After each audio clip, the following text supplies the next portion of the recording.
Welcome back to another band collection video here on Metal Band's Chronicles, where true metal lives. That's right, let's get started. So the band we're going to be reviewing today originates from Gladbeck, Germany. You know, they got one original member left, Chris Bottenall, the vocalist. Of course, I'm talking about the legendary German heavy metal, power metal band Gravedigger, who has 20 studio albums total. I'm going to show you 22. I got an EP, and I got a re-recording album here for use. They got a ton of EPs out too, and I do not have all the EPs. And I believe they have 3 live albums. Anyways, I don't want to waste too much time. Let's get further into this video right now. And start off with 1984's Heavy Metal Breakdown. Originally released on Megaforce Records. This is a Noise reissue right here. Right there's what the CD looks like. It's what the back looks like. Pretty cool stuff. What can I say? It's an excellent debut, Definitely influenced by Accept. You can definitely tell. But that's the beauty of it. It's a very good, solid, heavy metal, speed metal debut. You can definitely tell where Chris is coming from vocally. He does have a lot of similarities to Udo Dirkschneider from Accept. Very good debut album. Then we move on to an EP that came out that same year in 1984. Shoot Her Down. That's right. Very good EP right here, man. Now, the original EP has 3 tracks on it.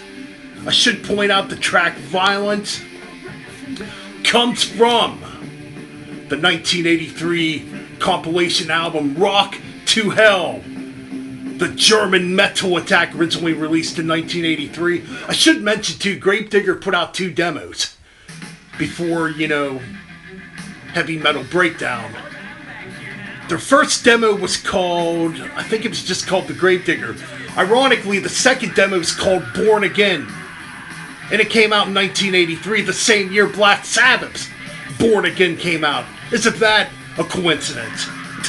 I don't know if that was done accidentally. I'm assuming it was. But yeah, that's what it's called. Anyways, this is a phenomenal little EP here. Just excellent. Traditional heavy metal, speed metal again. What more could be said? So then we get into the sophomore follow-up, the second release, 1985's Witch Hunter, which I believe was also originally put out on Megaforce. Yeah. There's the back, This right here is an excellent freaking album. I used to have the Noise version of this. I don't have it anymore. So this is a reissue from Noise. Yeah. Just another excellent solid slab of heavy metal music, man. I'm telling you. You gotta get this. Moving on to 1986. Now this album, it still has a lot of the influences from the first 2 albums, but you can hear a little bit of commercial tendencies creeping in here. I'm talking about 1986's War Games. Now this is the first album to feature Ole Lewis on guitars, or Eel Lewis on guitars, who is currently the guitar player of Accept. He played in another band called Rebellion previous. So yeah, he makes an appearance on this great album. Again, came out on Noise. Another excellent slab of traditional heavy metal, man. Speed metal, some good stuff on there. Now, for whatever reason, Gravedigger in 1986 also decided to drop the Gravedigger name and just call themselves Digger to try to appeal to a more American audience, I guess, to try to get more notoriety, and it just didn't work. It failed. So yeah, they were trying to go in a more commercial direction on this record. It still has some of the speed metal tendencies, but it's overall, I would definitely say it's the weakest album. I'm talking about Digger with Stronger Than Ever. You know, yeah, it's the only one I have on cassette. I cannot find this on CD. In fact, I don't think it's ever been issued on CD. I mean, I've seen bootleg copies out there on CD, but that's pretty much it. I've seen copies on vinyl, so... But yeah, that album's a bit more, you know, commercial. Not as good. But it's still decent. I don't think there's a bad album here.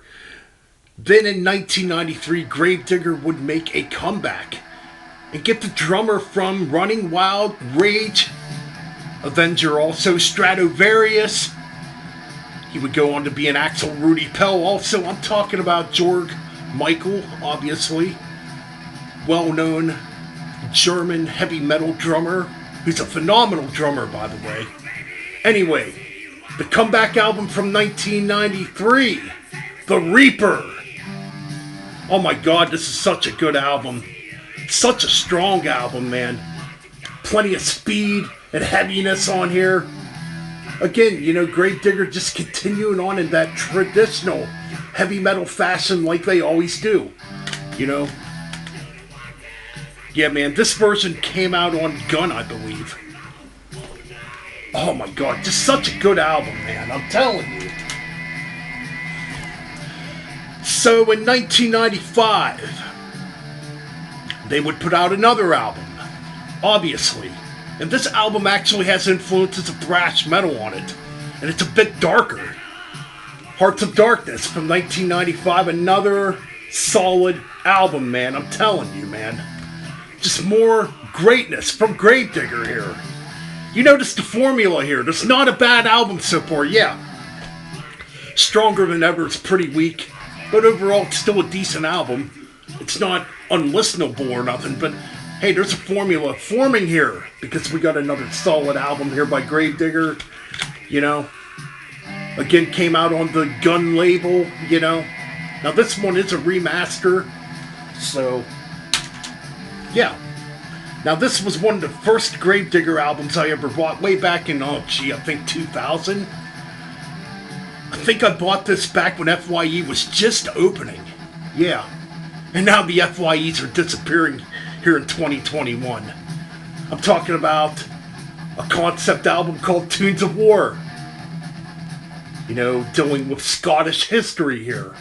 I love that album cover, man. I remember seeing that cover when I was younger and just thinking it was the coolest cover in the world. But yeah, man. Gotta replace the CD case. It's a little cracked on top. But yeah, great album too. I really enjoy this one. You know, just excellent stuff. Alright, moving on. We go into Knights of the Cross from 1998. Another solid slab of heavy metal here. I think this might be a concept album. I can't remember. Now this one came out on the Gun label also. Yeah. Really good stuff here, man. I'm telling you. There's the band. Now this is a remaster also, so, you know. But again, you know, what more can I say? More excellent heavy metal by Gravedigger. You know. So now we're up to their 10th album. Right on, 10th album. We're halfway there. And this was the very first Gravedigger album I ever bought. Way back in 2000. At Camelot Music. Y'all remember Camelot Music if you were around back then? Excellent place to go to find heavy metal CDs, I'm telling you. Back in, you know, the 90s and 2000s. But anyways, we got Excalibur. Oh my god, I still play this album a lot. Now this one came out on Nuclear Blast. You know, this is when they were starting to make digipacks, probably. Now this came out in 1999, I believe, overseas, but here it came out in 2000, so it is actually a 1999 release, you know. This is such a good album. I mean, again, I believe it's a concept album too. Just great stuff, man. Now we get into another album that's heavier and darker. Kind of similar to Night of the Cross. I think this one's a bit heavier. We got The Gravedigger from 2001. That's right. There's a better look at the album cover. Not quite sure why it's all black on the main album cover, which this is a reissue. But this, again, I'm going to say it over and over, man. Another solid slab of heavy metal, power metal, speed metal. Another great album. Let's move on here. So we got their 2003 follow-up album, Rheingold. I think I'm pronouncing that right. Again, it's a shorter album. There's a lot of great tracks on here, like Giant, you know. Sorry, I haven't really been going through the track listings here. I'm trying not to make this video overly long, too. So bear with me. Bear with me, people. And I know a lot of people out there have short attention spans to begin with. It's the current world we live in, unfortunately. But that's a really cool... Inlay II came out on Nuclear Blast in 2003. I bought it right when it came out. So moving on, we go to the 2005 album, also released on Nuclear Blast. This is a reissue, you know, The Last Supper. I love that album cover, man. And I believe this is about the resurrection of Jesus, which is kind of an odd concept for Gravedigger at the time. But it's a really good album. A very good album. You know, it seems like this album might be a little more progressive in spots. It's still definitely traditional heavy metal though, you know, and power metal. So then we go to 2007 with Liberty or Death. Oh yeah, it's Rough Trade Records that reissued these. But I believe this originally came out on A&F Records, if I'm correct. But yeah, this is a reissue from Rough Trade. So was the Gravedigger and The Last Supper. But again, another great album here. You know, now this is where I'm going to kind of come in and say this one might not be as memorable in spots, but it's still pretty darn good, you know. Different guitar player on here. I wasn't talking about the lineup changes much either. I mean, that'll come if we ever do a full documentary on Gravedigger. Who knows? So moving on, we go into Ballad of a Hangman. This one came out in... Gotta look on Wikipedia here. 2009, this one came out. Hey man, it's always cool to have Wikipedia handy if you need a little bit of guidance. But yes, this is another great album. Just continuing on doing what Gravedigger does best.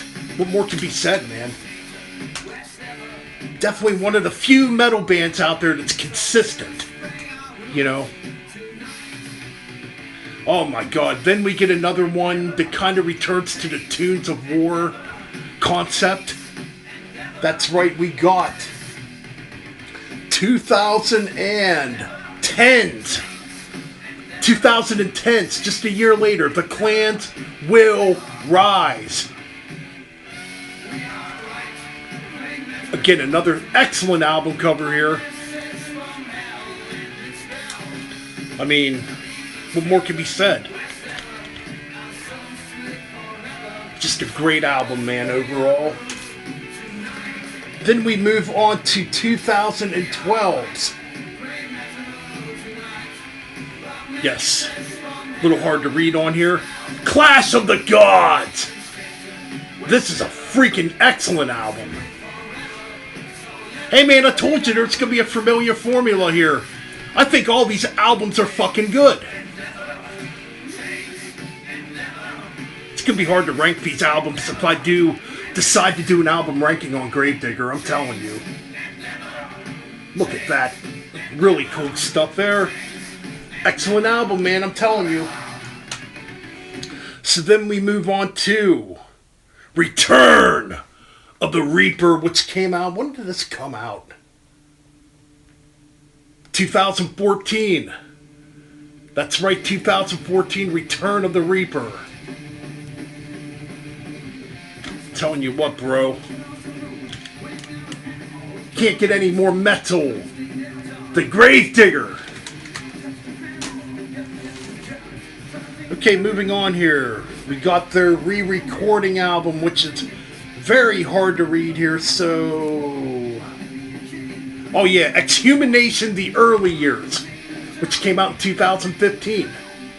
It's basically a re-recording of material from their first 3 albums. You know, a lot of people don't like re-recordings. I got it anyways. I was curious to actually hear what they would sound like re-recorded. It's actually not that bad. Even though I definitely prefer a lot of the original recordings. There's the band right there. Yeah, just a good re-recording album. It's actually not bad for being a re-recording. So then we get into 2017's Healed by Metal. You know, this album, it's just another good album. I heard some people say this album's a bit of a step down. Maybe it is, but to me it's just still traditional heavy metal put out by Gravedigger, you know? And this is their 18th studio album, excuse me, right? Yes, 18th studio album, Healed by Metal from 2017. God, these albums just come out rapidly fast when it comes to this band. Hell, man, they probably have their 21st album ready to come out this year. We don't know. Okay, so now we got 2018's The Living Dead. Okay, now this is where I'm going to say we get a bit of a step down here. It's a good album. It's not quite as memorable. It's still good, though. It's still a very good album, okay? Don't get me wrong, it's still very, very good. You know? But yeah, it's not as memorable. And I did a review of this last year when it came out. We got the 2020 album from 1 year ago. Fields of Blood. God, these album covers, man. That's another thing. Every Gravedigger album has a great album cover. Well, the Shooter Down demo kind of has a mediocre album cover, but, you know, it is what it is. Now, this one comes out courtesy of Napalm Records. I believe the last 3 were on Napalm also. Yes. So, yes, we got Fields of Blood. Hey, man, that's 22 albums. Right there by Gravedigger. Legendary. Traditional heavy metal, power metal band from Germany. Definitely high up there amongst the German heavy metal greats, in my opinion. Even if they're not as well known.